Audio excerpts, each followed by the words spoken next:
Welcome to this episode. Have you subscribed yet? Chapter 22, The Truth of Chen Xiazi's Deal. At the third quarter of midnight, the night watchman in Yunshen village walked along the Bluestone Road, striking the clapper. The sound of the clapper shattered into powder in the humid night air. Su Wangyan stared at the faint light of the bean oil lamp seeping through the crack of the paper, making shop's window. The half of the Nuo opera mask in his palm suddenly grew hot. It was the fragment left behind when his mother was laid in the coffin.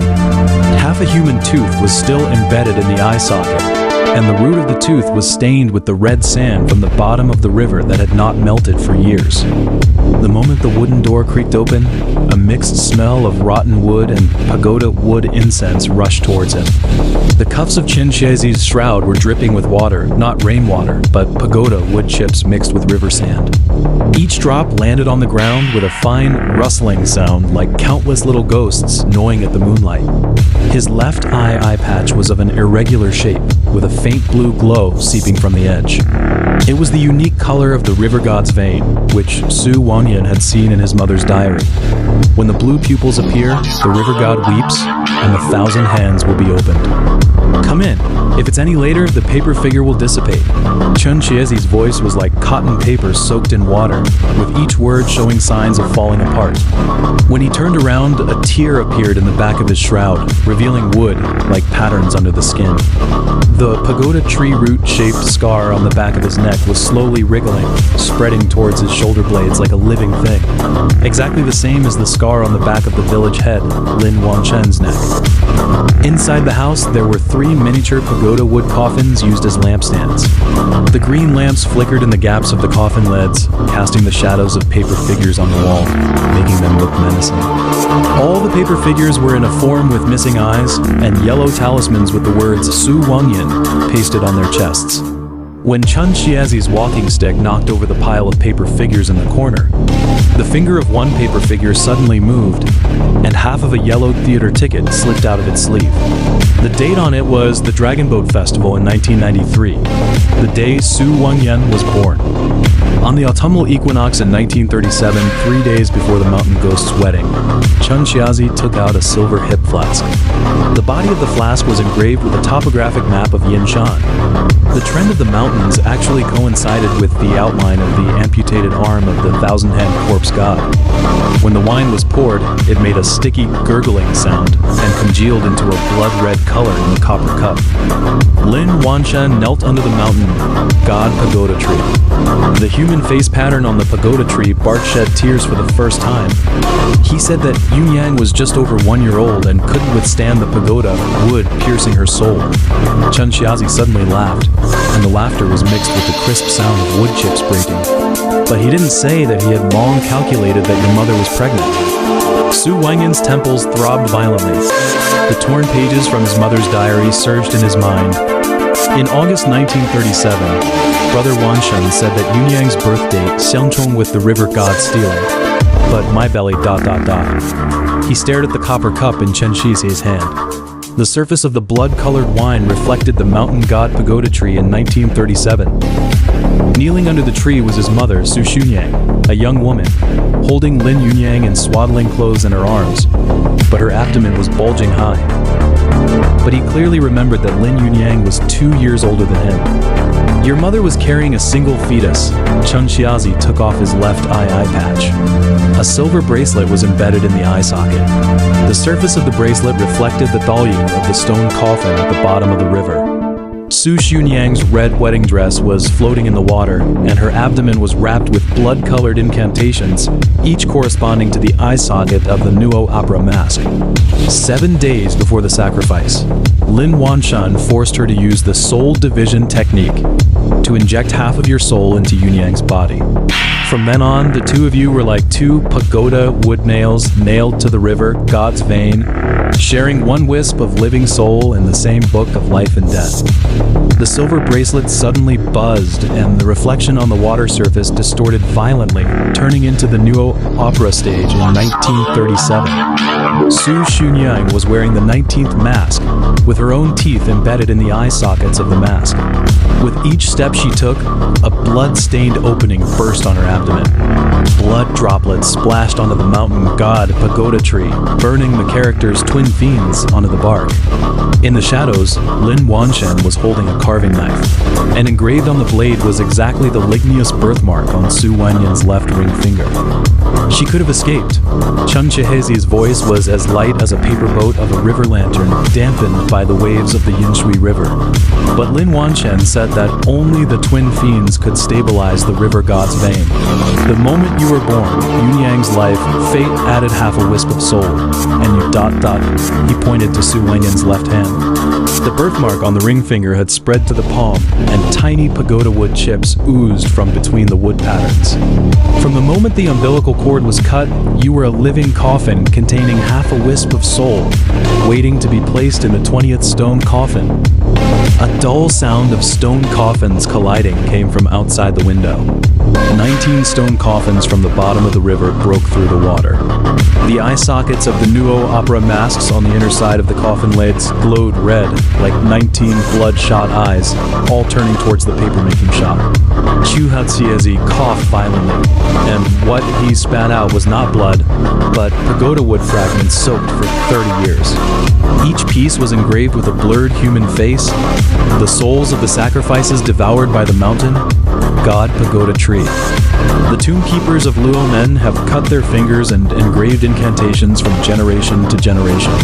He rolled up his sleeves. His right little finger was cut off at the root, and red sand from the bottom of the river was embedded in the wound. Faint silver light flickered among the sand grains. In 1937, I should have cut my finger to seal the mountain god pagoda tree, but Lin Wanchen threatened me with Yunyang's life, forcing me to fake the human pillar replacement.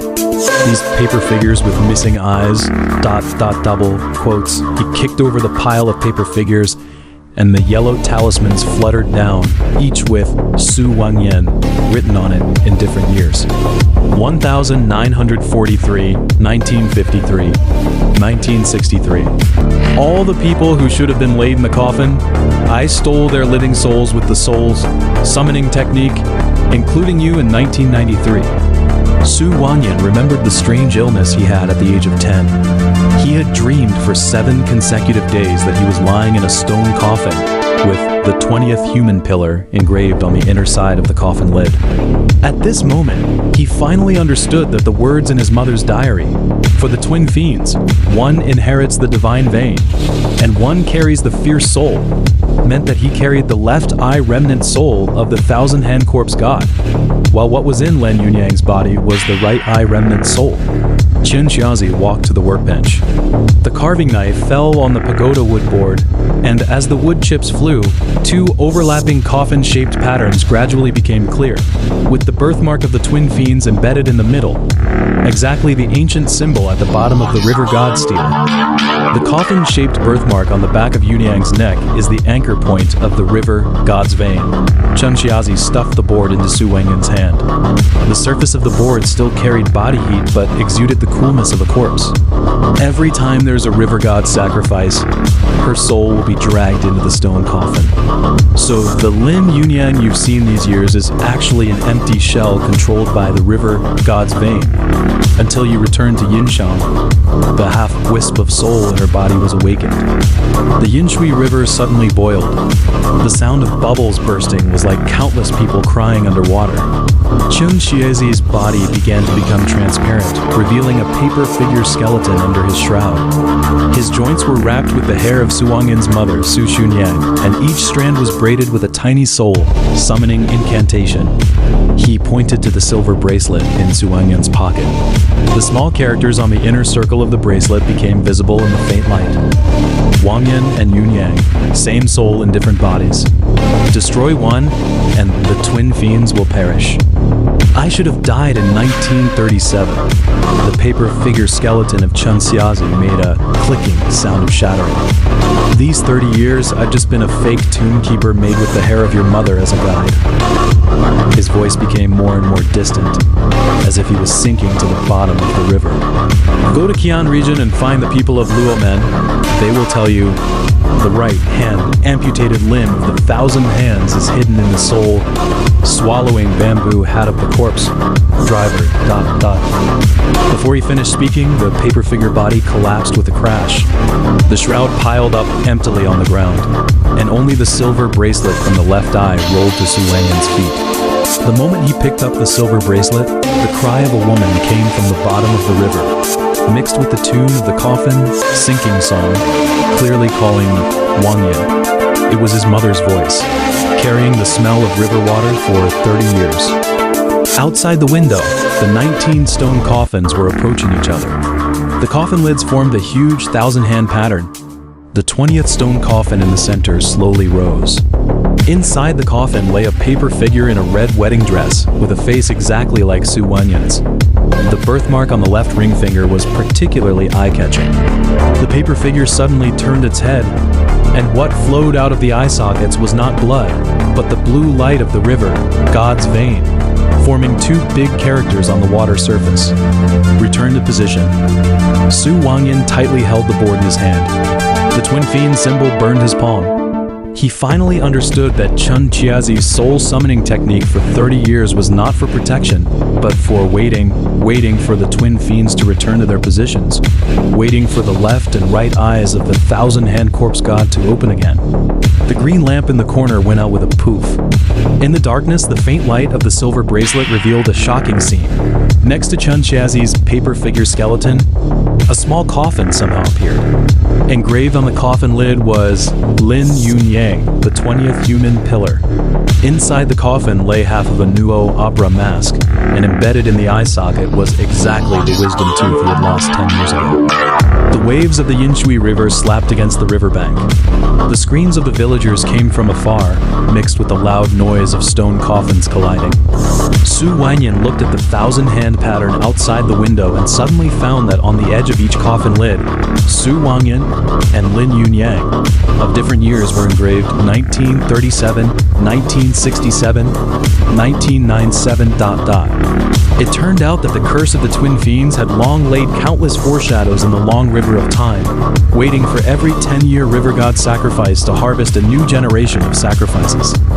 He looked down at the board in his palm. The two overlapping coffin-shaped patterns were oozing blood, integrating with his birthmark. The wooden door of the paper making shop swayed in the wind, making a creaking sound as if urging him to leave or as if reluctant to let him go. And he knew that the river god sacrifice for the next 10-year cycle had already started ahead of time. The moment the 20th stone coffin completely rose, the fates of him and Lin Yunyang would be forever tied to the pupils of the 1,000-hand corpse god. Either they would become sacrifices together, allowing the bloody Nuo opera to continue, or they would cut off this 100-year cycle together, even if the price was their own destruction. The end of this episode. The story continues. Subscribe now.